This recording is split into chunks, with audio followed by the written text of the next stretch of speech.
各位街坊，以後雞買返嚟唔好總係白切又或者鹽焗啦。過年返到鄉下，好多朋友都鍾意整窯雞嚟食，但係又要挖泥又要堆土，心水生汗，整出嚟仲唔好食。今日教大家一個簡單方法，唔使加一滴水，整好睇又好食嘅窯雞，又叫做乞衣雞。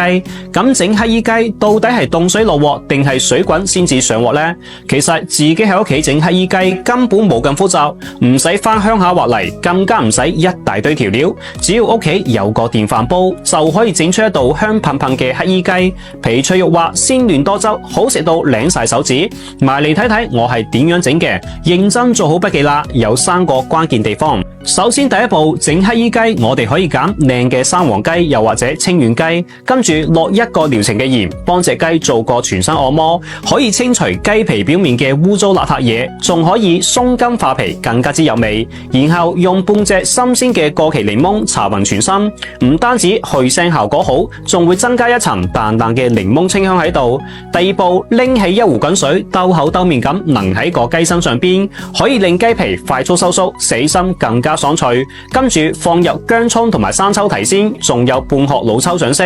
第三步，想要整出正宗又好食嘅乞衣雞，關鍵係加一包呢個秘製窯雞粉，放咗佢，其他嘅糖啊、鹽啊、雞精味精係通通唔使再放。呢個窯雞粉係大廚精心搭配好嘅，鹹鮮度啱啱好。想食窯雞嘅朋友，趁住廠家仲有活動，可以點我下邊嘅呢條鏈接，帶返屋企試一試。然後加返一殼本地純正花生油，掃勻全身，醃製佢半個鐘入味。準備一個電飯煲，鋪上薑片同埋蔥段，再將醃好嘅雞以及用剩嘅醃料放埋落去，全程唔使加一滴水，按正常煮飯鍵焗佢半個鐘就可以啦。你睇咁樣一道香噴噴嘅窯雞就整好啦，色香味俱全，鮮嫩又多汁，比出邊濃妝嘅仲要好食。馬上準備過年，你都收藏好返屋企試下啦，又或者轉發俾你身邊中意美食嘅親朋好友，關注我，分享咁多年夜飯菜式。